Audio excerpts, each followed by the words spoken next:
Please welcome Chris Gheysens and Anthony Bucci. Hey everybody, so Tom has stolen the Snowfest jokes, and we will just get the Hoagie Fest joke out of the way. We're done. Hoagie Fest was first, let's be clear. So, my name is Anthony Bucci. I'm the co-founder and former CEO of Revzilla.com. Started in Philly, still in the Navy Yard. We bootstrapped and grew to be the largest motorcycle aftermarket retailer in the United States. And I left about 18 months ago after we were acquired, and these days I work with Philly startups, invest in Philly startups and beyond, and spend some time doing some nonprofit work. Chris, do you want to give us a little bit about your background? Sure thing. Hi, everyone. Thanks for coming out in the snow. If, bless you, you should stop at Wawa before or after you're here, please. So Chris Gheysens, President and CEO of Wawa. And Wawa, if you don't know, is, and by the way, lead goose is what my business card actually says. President and CEO is not nearly as fun. So the goose is our mascot. Wawa, if you don't know, 800 and some stores in about 6 states, but Philly is where we were born. It's where Delaware Valley is in our blood. So everywhere we go in those other states, you know, you're a big part of that DNA that is our brand.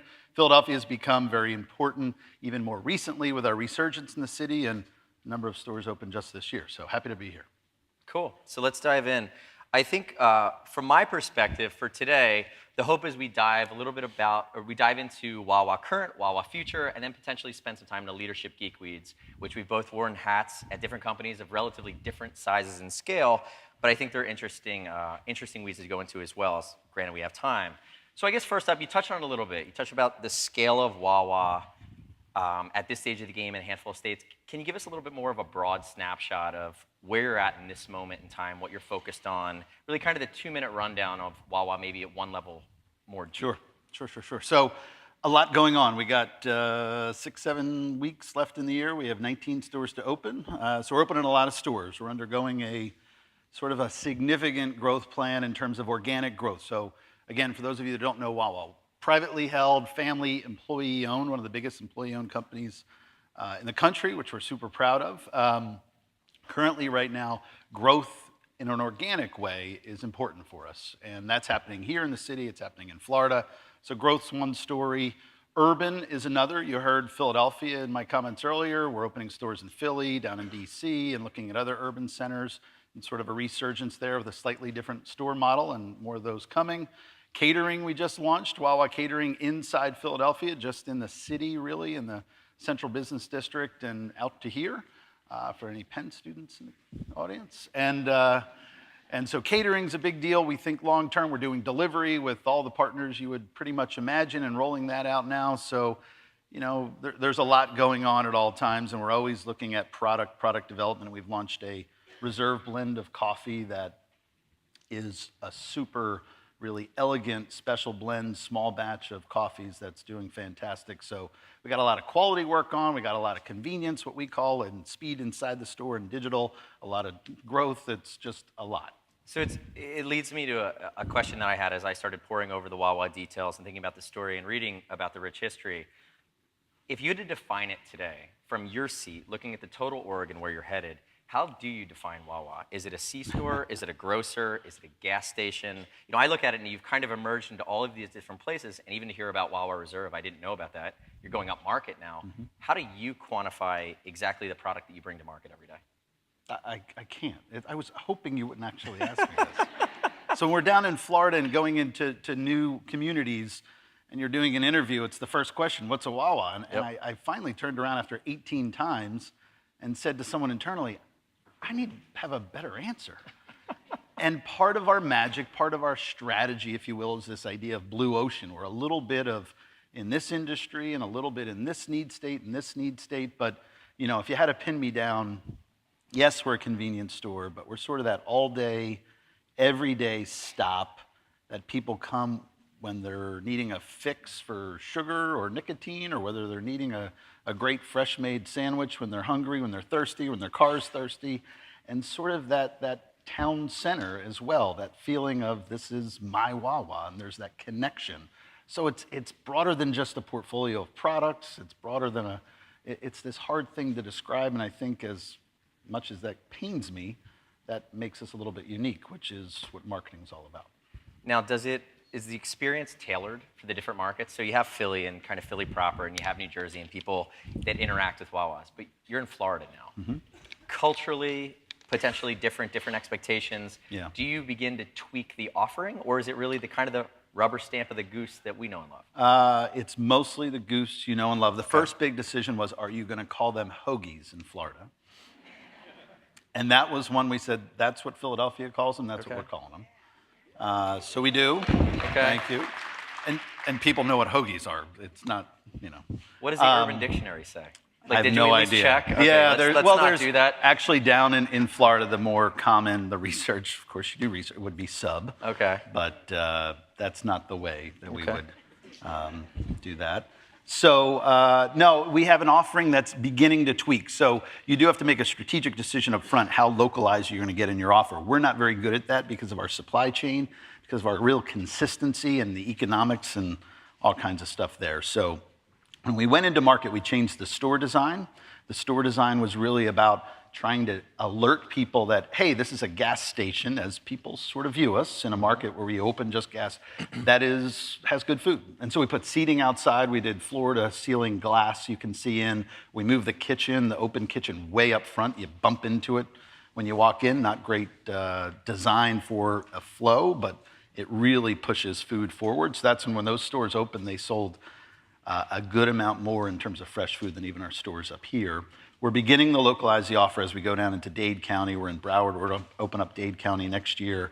And so the offer is really getting tweaked in all of Florida in preparation for that. So outside of the hoagie nomenclature education, what's the toughest part, transplanting what works so well up here down there, and essentially just trying to drop it in? Culture. We knew that a third of the people that lived in the state of Florida knew us, were transplants or had been up north and shopped us before, which is a good start. But for us, and I can tell you every board conversation we had in the years of planning, when we picked Florida and started to open stores, wasn't really around profits or what are you going to do next quarter. That's just not how we work. It was how are we going to get what we perceive our internal culture, which yields good service, planted. And luckily, Florida is a state where a lot of people want to be. And so we took the first dozen stores in Orlando, or our first 12 that opened there, and in Tampa, and the whole management teams were relocated down there. They volunteered to move down. And these weren't our great, I would say, operators. These were the managers inside Wawa's that we knew as great people leaders and cultural icons. Yep. And they really planted a seed that now we have 5,000 people working in the state. So. Oh, wow. So to dovetail right from that, right? So that's the biggest challenge, and it seems like the cultural ambassador piece makes a ton of sense. What's the biggest surprise? You think about what's been shocking to you about the uptake within Florida, or as you've rolled it out, you said I never would have expected that. The biggest surprise I'd say is how quick. I remember before we opened a store, we were a large group of us were down there having a dinner one night after really in the market for a few days, and I asked a simple question: what's our first store going to do in year one in sales? And I got all over the place, which these are people that are pretty smart and have been with Wawa a long time. And I will tell you, we were on the high side. So I think the acceptance of the offer, the fact that we were filling a need state that doesn't look like it was really being met, the brand love. So one of the stories I tell in our first store we opened outside of SeaWorld in Orlando, July 18th, 2012, I'm there, it's packed. It was overly packed. See, a Wawa, I can go deep here. So a Wawa gets a constraint, but parking is the biggest constraint. Okay. So inside the box itself, there's only so many parking spots. This store, what we didn't really plan for, had like 3 football fields of open space behind it, and people use that for parking. So inside the store was mayhem. And I was noticing people going up and down our cold box, and something was awry, and I noticed this one young girl, customer, she's going up and down the cold box, and she just is walking out with nothing in her hand. And I stopped her, I said, I'm sorry, I noticed you did that. Tell me. She goes, I'm looking for your Wawa iced tea. Now look, in Florida, the instance of purchasing iced tea is much lower in Philadelphia. And so we did not bring Wawa iced tea down. We had Lipton, we had national brands. And I told her that, I just said, and she goes, I just drove an hour and a half. Wow. To get your Wawa iced tea. And her face, and she walked out. I picked up my phone, I called up to the office, I said, we're getting tea down here. And so Wow. we shipped the truck down, and 2 days later, and we sell. You didn't appreciate the brand of Wawa iced tea and how much it meant. It's our #1 seller in the cold box here and in Florida. So a lot of surprises on that front. No, it's funny. We know that ritual well. It's either, when I was in high school, it was a French vanilla cappuccino or a Wawa iced tea coupled with a shorty hoagie before every sporting event, and it was a coin flip whether that was actually a good choice or not. So we all grew up with that. We know it well. Bridge back to Philly for a second. Yeah. So I started and had a business here. And being in Philadelphia, we used to say Philly was it's funny, I just saw this in print recently as well. Someone else said Philly was my first investor. I always looked at the cost of living of Philadelphia really being a great foundation to get something new off the ground. Now, Wawa's been in the burbs of Philly and with a huge footprint in the Philly proper and the Philly burbs for a long time. For a more established company at this stage of the game, headquartered outside of Philadelphia with a footprint here in the region, I'm curious how you look at the benefits and potentially the challenges of that, where for different sizes and scales of companies at different times in their life cycle, it could be different answers. So is that retail stores or headquarters I or all of it? I think it's all of it. How does it affect Wawa that you're here? Yeah.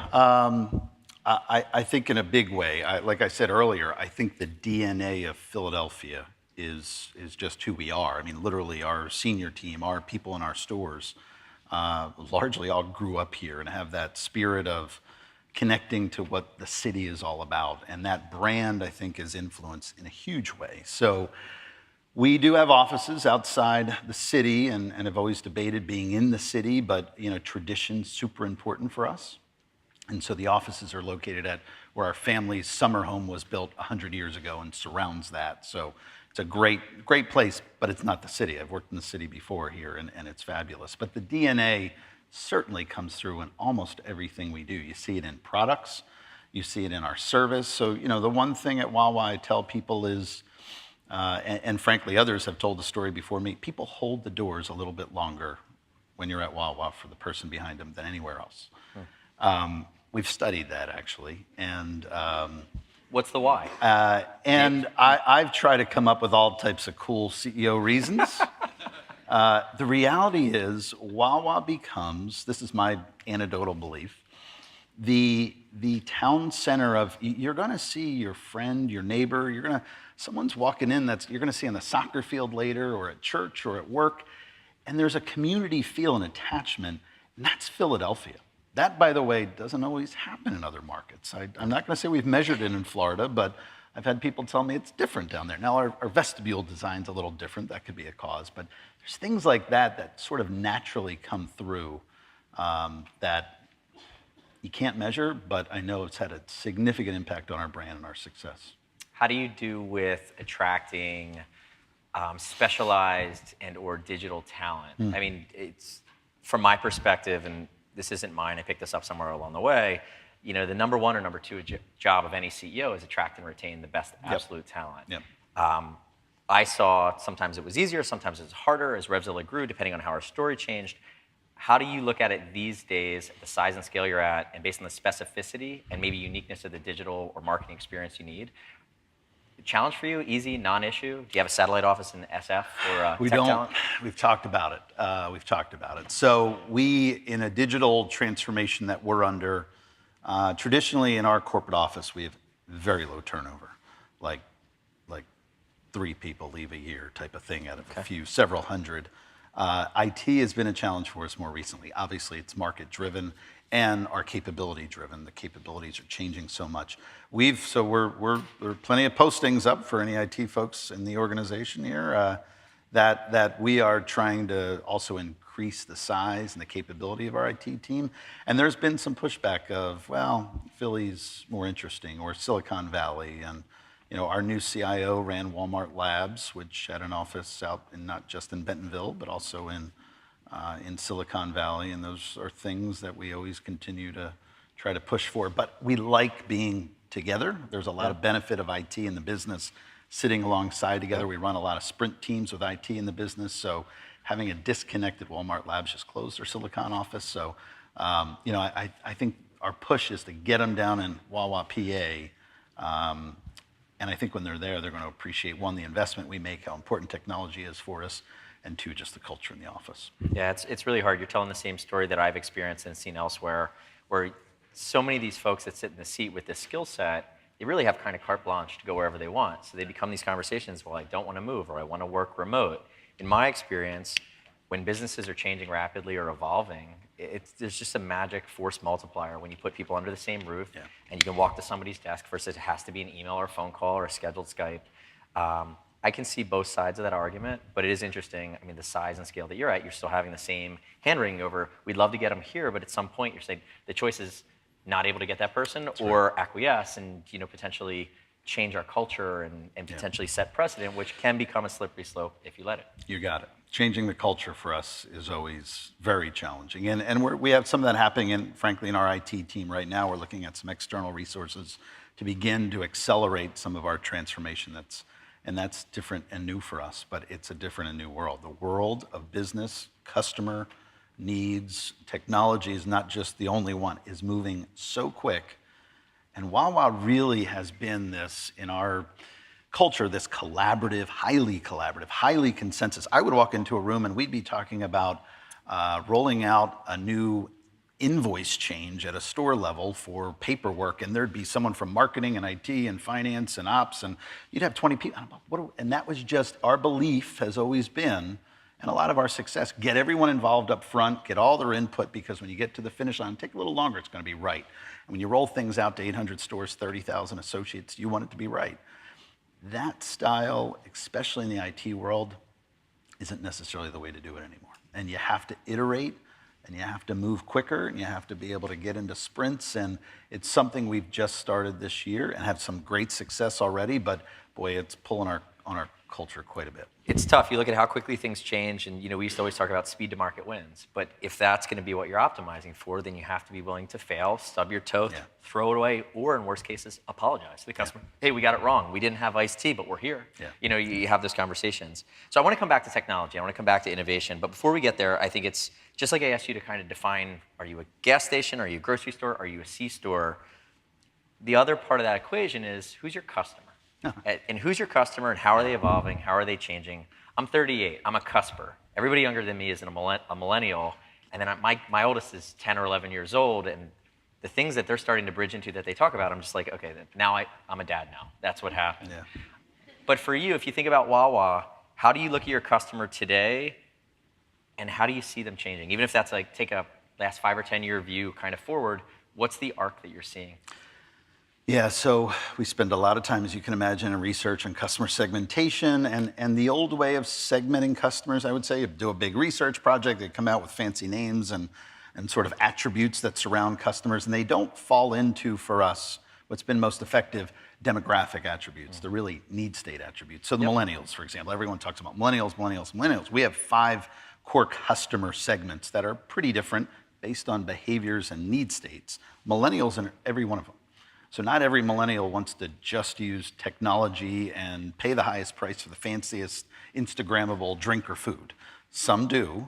And so ours, we've flipped a little bit more to need state. And yes, we define customers that are in those need states. And then we also look at customers and making sure that that millennial group and the attributes they have and how they differ from other generations. And so our biggest challenge right now is we have a really wide swath of customers. So it's funny, we have an app. And our app, you can pay, you can order in advance. And sure, we launch an app, and as companies do, you got an app, and you're all excited. And we thought, boy, this is for the 20, 38 something. The most usage is 55 and older for the single coffee drinker. Stop on our app. Stop it. That's the use case that bubbles to the top? Because I'm in and out quick. So then you say, what's the need state? The need state is it's coffee, it's morning. Morning's the tightest time of any routine during our day. And I have a single product, and if I use the app, I can just scan it and go, and I don't have to worry about lines. That is the majority of use on our app right now. Not all of it. That's not what we actually want. Sure. But that's it. So looking at customers in need states and trying to define the need state and where we play. I asked my chief marketing officer 3-4 years ago in this I said, who is our? Same question. She said, everyone. I said, that's really a bad answer. Get out, come back later. I need you to spend more time thinking about that. And we haven't come up with a better one since. So, and that's why you see a little bit of bifurcation or a little bit of lost focus at times, frankly, in our organization because the key word is customer. Sure. So we took decaf hazelnut, our coffee, out years ago, and we had like 100 customers call our call center complaining about it. It was in the next week. And, we have 2 million customers a day visit Wawa. 100 may not be a big sample size, but for us, it went back in. We do that with our stores. We do that with, if one store calls up and says, I have a customer that wants that product, and oh boy, how do we get it back? And so we're very customer-centric. It's driven a lot of our success. It also drives us to be pretty unfocused at times. It's interesting you say that. I mean, that's the last 25 years of retail, right? Where it's 20 years ago, pre-internet, I don't want to say spoiled consumer, but the good companies like yourself have trained their customer to say, tell us, we're actually listening. And we're going to tailor what we're doing as long as it makes sense to meet your needs. Yeah. Whereas before, old retail, and again, I'm not that old, but I remember pre-internet, it was you walk into a store and the merchants drive the assortment, and it's you're here, your demand that we drove in, and this is what we have, take it or leave it. Where now it's, can you meet their needs in a channel agnostic way on the way they want to interact with you? And you said something else that I want to touch on, which I believe as well, where you flipped it from customer segments and personas and attributes and demos to really, it's like, no, hold on a second. What's the pain? What's the need? What's the use case? And it's great that there are companies out there that want to create something that makes their customers happier. And, I always say it's vitamins versus painkillers. But the most useful companies are serving a need and serving customer pain. And if you know what that pain is, you can just do magical things because you're removing barriers for them. I'd love to hear briefly the 5 macro use cases or pain states. Oh. But what's the newest one? What's the one that's maybe the most recent that you said, this is an evolving discussion that we have all the time? So 8 out of 10 people on a daily basis have a fast, frequent, immediate need. And that is, I'm traveling from point A to B. So 3 out of 4 people stop at a Wawa because we intercept them with good real estate between point A and B. You can almost put that aside and say, well, is that the future or not? We don't think it actually necessarily will be, but at some point. And within that sphere, there's one customer segment that is younger, tends to be younger, that has said, boy, technology, I like your cat screen thing, but I want you to know who I am when I walk in the door. Not because I tell you, but because you've learned it through technology. I want you to tailor the experience to me, whether it's a personal greeting, which our best associates do already, but isn't enabled by technology. Or if I want completely frictionless, I expect completely frictionless. And that's not something we've cracked code on in art. You still have to go and wait in a line at a Wawa to pay, which, other than mobile ordering now, it's painful. And so we have to remove friction. That's a need state that is emerged more. And while we thought we were fast, in the grand scheme of things, someone spends on average 3 minutes, 46 seconds in the morning in a Wawa, pretty fast. For them, they don't define fast that way. It's the interaction of how I interact with your brand and control the experience. So that's what our digital transformation's about. So that's a great segue. So you think about Amazon Go, right? No cashiers. Amazon Prime Now, $39. It's the whole catalog within specific locales, and it's going to show up within an hour or two. You think about GoPuff that we have locally that I'm involved with, which is 30 minutes. It's a C-store, beer, wine, and liquor. It's a different thing. Yep. When you look at those factors, changing taste of the consumer, the evolution of expectations, right? You're speaking to what those millennials or younger people are asking for. And in some cases, I heard what you said. I'm like, it's terrifying that my kids and kids that age it's like, no, I just want to give them all my data so it's better. And I'm like, be careful with all that data and where that goes. But they're so accustomed to it, it just happens. But bridge all the way back to Wawa, innovation, technology, the roadmap ahead. What do you see? Can you share what you're investing in besides just mobile as an interface? Really, potential new value drivers or value creation moments for that consumer. Yeah, I won't do it great justice, but because it's beyond my tech capabilities. When we see new consumer-facing technology, facial recognition, why can't you walk up if you chose at one of our touch screens and it recognizes your face, brings up your previous history, your favorites. Facial recognition, little still unsure. Remember, 40% of Wawa customers still pay with cash. Oh, wow. So Amazon Go, which I've been in, pretty cool. 40% of our customers, we're basically telling them you're not allowed in. It's a little bit of a problem. Yeah. So what we're building is the infrastructure, our infrastructure, the backbones of it, yeah, we have SAP that's great on financials and ERP and ordering and all, but the consumer-facing really hub is taking too long to get from, there's a new technology, let's implement. It's taking us 2 years. If we were to say, let's go do facial recognition, and in 2 years, we'll be on to something else.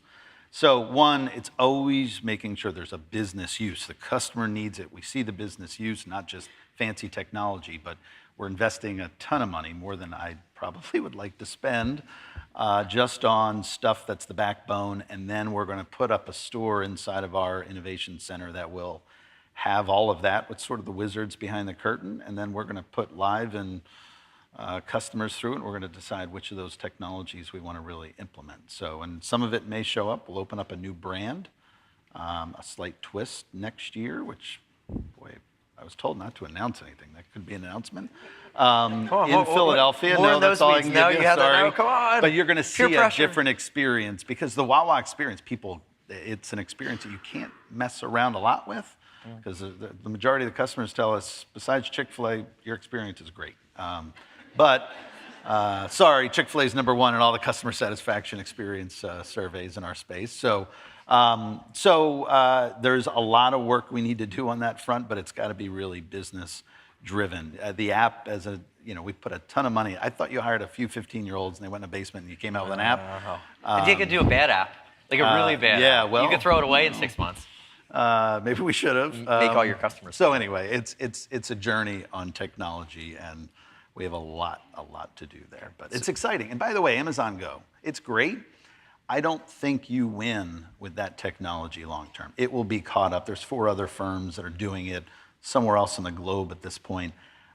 It's really cool. They're looking for 5 locations in Philadelphia right now. They're going to open up a store. It's going to be great. Their sales per square foot are phenomenal. That's clearly, but I think you can catch up to a technology. If it's just arms race, just tech, that competitive advantage can be competed away. And you look at those things where the service layer, the reputation, the hold the door factor, people will continue, as long as your value for dollar and what they're buying and the experience is okay, people will continue to come back for that. I believe that. So I'm going to let you off the hook on the new non-announcement twist. Just because there's a PR person potentially out here just dying right now. There's a red dot chewing on all me right their now. fingers off. I'll let you off the hook on that one. I'm going to ask a question about you. I'm going to transition from Wawa to a second to Chris, the CEO. So having worn that hat and knowing how hard that job is, albeit at a much smaller company than Wawa, you were a CFO. You've been there 20 years. 13, you took the helm as CEO, right? Yep. Been an executive, but at first time as a CEO. Yep. Thinking about that transition, that journey into that different seat, even watching, I guess it was Howard, your predecessor, who you worked with.